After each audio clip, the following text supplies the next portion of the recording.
Hello' everyone, নমস্কাৰ। মোৰ আন এটি ভিডিঅ'লৈ আপোনালোকক স্বাগতম জনাইছোঁ। এয়া ধুনীয়াকৈ মেখেলা চাদৰ পিন্ধি খাৰু মানে একদম ট্ৰেডিশ্যনেল ৱেত আৰু ওলাই গৈছোঁ ড্ৰেছ কৰি পেলাই, কিয়নো আজি এখন পূজালৈ গৈ আছোঁ। পূজা ভাগক কয়, পূজা ভাগ আচলতে তেলেংগানাৰ হয়, মানে তেলেংগানাত পাতে, সেইটো কয় বাৰলক্ষ্মী ব্ৰতম। চ' মোৰ লগৰগৰাকী, যিগৰাকী মোৰ ইয়াতে আহি খুব ভাল ফ্ৰেণ্ড হৈ গৈছে, চন্দ্ৰিকা। চ' তাই তেলেগু ফেমিলিত বিয়া হৈছে। তো আজি সিহঁতৰ ঘৰত সেই পূজাটো আছিলে। তো সেই পূজাটোলৈকে আজি মোক নিমন্ত্ৰণ কৰিলে। পূজাটো শাওণ মাহৰ প্ৰতি শুক্ৰবাৰে পাতে।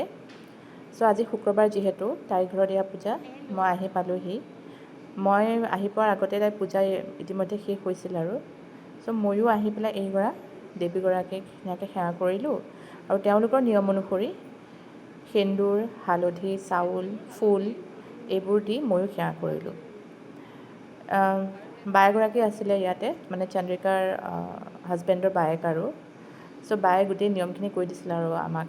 তাইৰো যিহেতু এইবাৰ প্ৰথম, তাইও আৰু মোক দুয়োজনীকে কৈ গৈছে যে এনেকৈ এনেকৈ কৰিব লাগে। চ' সেইমতে আৰু মই ধুনীয়াকৈ সেৱা ভাগ কৰি ল'লোঁ দেৱী মাৰ আগত। সেৱা ভাগ কৰাৰ পিছতে আপোনাৰ পজ্জল আছিলে। চ' সেয়া পজ্জল খালোঁ। মানে মোৰ বিৰাট ভাল লাগিছে, কাৰণ মানে এইবাৰ প্ৰথম এনেকুৱা পূজা পাইছোঁ ন। আগতেতো এনেকুৱা আমাৰ অসমৰ ফালেতো এইবোৰ নহয়। চ' হায়দৰাবাদত প্ৰথম আহিছোঁ, আহিয়ে এইভাগ পূজা মানে মোৰ বিৰাট ভাল লাগিছে আৰু। এয়া ধুনীয়াকৈ পজ্জল খাই তাৰপিছতে আৰু কিবা এটা নিয়ম আছে দেই। বায়ে মোক কৈছে বহা, আৰু কিবা এটা নিয়ম আছে। চ' মই আৰু তাই এইখিনি মানে ইয়াতে যিবোৰ মানে দেৱীক যেনেকৈ লগাই দিছে ন, সেন্দুৰ, হালধি, চন্দন, সেইবোৰ মানে আকৌ মানুহখিনিক লগোৱা হয়, মানে মাইকী মানুহখিনিক। চ' তাই সেয়া লৈ গৈছে, লৈ পেলাই এইবাৰ মানে মোক কৈছে বহিব দিছে, মই ধুনীয়াকৈ বহি লৈছোঁ। সিহঁতৰ মতে আৰু গোটেইখিনি ফুট দিছে, তাৰপিছতে ডিঙিত চন্দন লগাই দিছে, আৰু মংগলসূত্ৰত লগাই।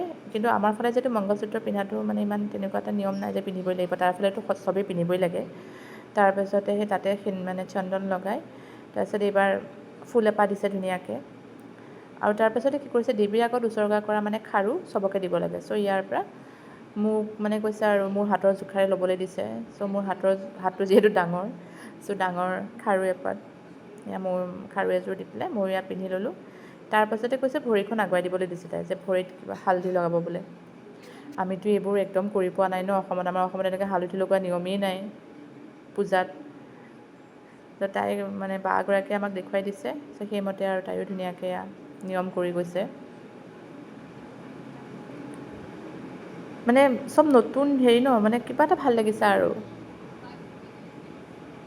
এনেকৈ মানে পূজা পোৱাও নাই ইয়াতে আহি, এইবাৰ এনেকৈ পূজা পাইছোঁ, তাকো বৰালক্ষ্মী পূজা।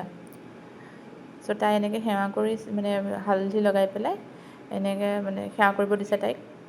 সেৱা কৰিছে, আৰু তাৰপিছত মই তাইক চাউল দি পেলাই মানে আশীৰ্বাদ দিব লাগে আৰু ধুনীয়াকৈ। বাগৰাকীয়ে মোক চাউলটো কৈছে যে তুমি এনেকৈ আশীৰ্বাদ দি দিয়া। ত' ময়ো সেইকাৰণে তাইক সেৱা কৰোঁতে তাকে আশীৰ্বাদ দিছোঁ। হাঁহিও দিছে, কাৰণ আমি দুজনী ভাল ফ্ৰেণ্ড ন। এইবাৰ তাই এনেকৈ সেৱা কৰিছে মানে তাকে আমি প্ৰথম সেৱা কৰিছোঁ, এয়া হাঁহি আছোঁ, অলপমান ধেমালি কৰিলোঁ আৰু। এইখিনি ধুনীয়াকৈ সজাই আছে। তাৰপিছত আমাৰ ভোগ খোৱাৰ পাল পৰিলে। চ' ভোগত এয়া আপোনাৰ বৰা আছিলে, তাৰপাছতে সেইটো বন্দাৰ ভিতৰত মানে মিঠা বন্দা আৰু। তাৰপিছত এয়া গুড় দিয়া চাউল, গুড় ৰাইচ, তাৰপাছতে এয়া পায়স, আৰু এটা দিছে পল্লী উৰা, লেমন ৰাইচ বুলিও কয় আৰু সেইটোক, হালধীয়া ৰঙৰ। ইয়াৰ পিছতে দিব এইটো পল্লী উৰা এয়া, আৰু কাৰ্ড ৰাইচ আছিলে। কাৰ্ড ৰাইচটো মোৰ ফটো উঠোৱা নহ'ল। চ' ধুনীয়াকৈ আৰু টেষ্টকেইটা বহুত ধুনীয়া আছিলে দেই।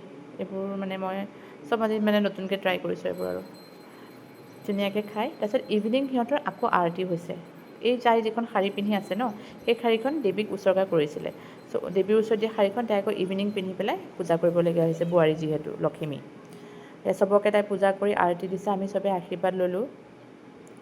তাৰপিছত কি কয়, দেৱীৰ আগত যিবোৰ মানে আপোনাৰ মেহেন্দি, খাৰু, ফুট চুট দিছিলে, সেই গোটেইবিলাক মানে বয়োজ্যেষ্ঠ এগৰাকী সধবা মানুহক দিব লাগে। চ' আমাৰ চবতকৈ এখেতে ডাঙৰ আছিলে আণ্টিগৰাকী।